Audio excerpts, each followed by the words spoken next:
It's all lies. They're saying the strike is not legal. They're painting us to look like criminals.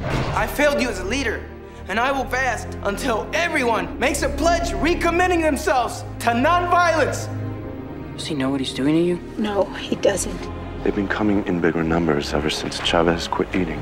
How long can a man go without food? It depends on the man, John. Everything depends on the man.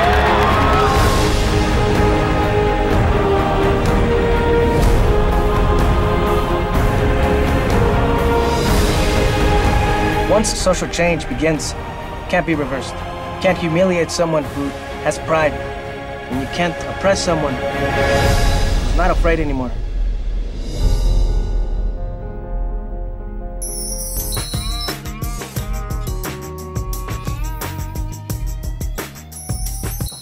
America Ferrera. So this movie was real important to me because I felt kind of guilty that I really didn't know the history of Cesar Chavez. And you know, for me, I've heard about him. I know it's the street, but I felt like I'm pretty much like a lot of Americans where they really don't know the history of this important person.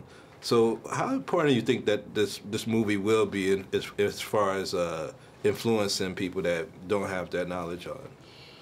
Well, you're not alone. I mean, I was shocked to learn how many Americans had never heard of Cesar Chavez. And I grew up in Los Angeles, California, and this whole movement happened in California. So it's a big part of our history growing up. And I just assumed this is an American icon the way Martin Luther King was an American icon and led a social justice movement, the way Bobby Kennedy was an icon.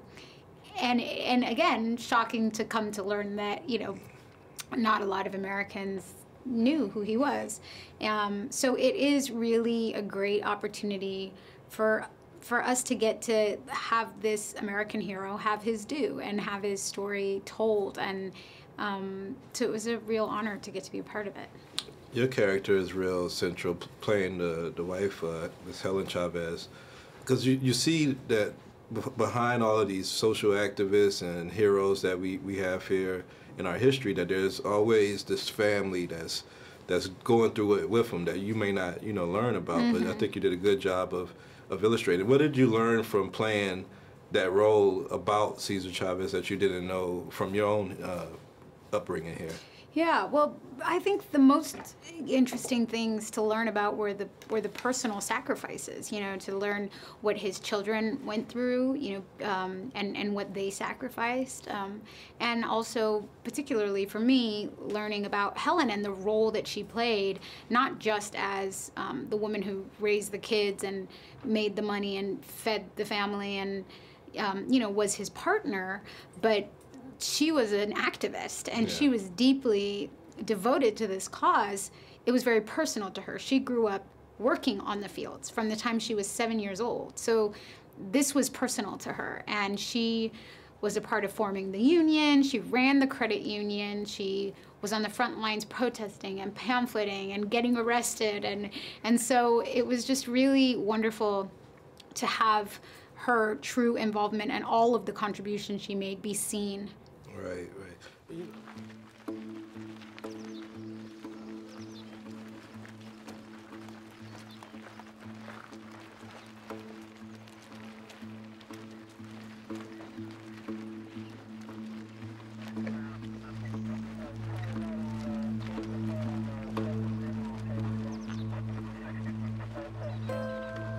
Cesar, you got a permit for this march? It's not a march, Sheriff. It's a pilgrimage all the way to Sacramento. And our families are here just to say goodbye. You hear that? They don't like working for a day's wage, but they will walk over 300 miles for free. Even pilgrims ain't allowed in the street without a permit. Well, fine, we'll use the sidewalk. It's open to the public.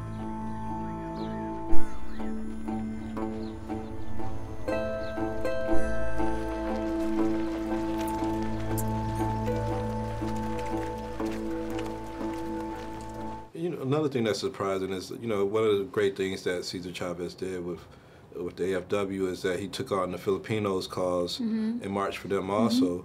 And you think about like all the conflict that's been, you know, reported about black and brown relationships and stuff here. You're like, well, you know, why wasn't there that similar, you know, justice, similar focus cause to bring us together instead of it being this fission between those two communities, especially here in LA, you know, early 80s and 90s. Well, Cesar Chavez was deeply inspired by Martin Luther King and the civil rights movement, and he considered they corresponded with one another, and they considered each other's brothers in the same fight, because whether you're a farm worker or, you know, a young black man in the segregated South, or whether, you know, you're an Asian American facing injustice, or a Filipino American, it's all the same fight. It's the fight for social justice, and that's the hope that this story ultimately be a universal message, that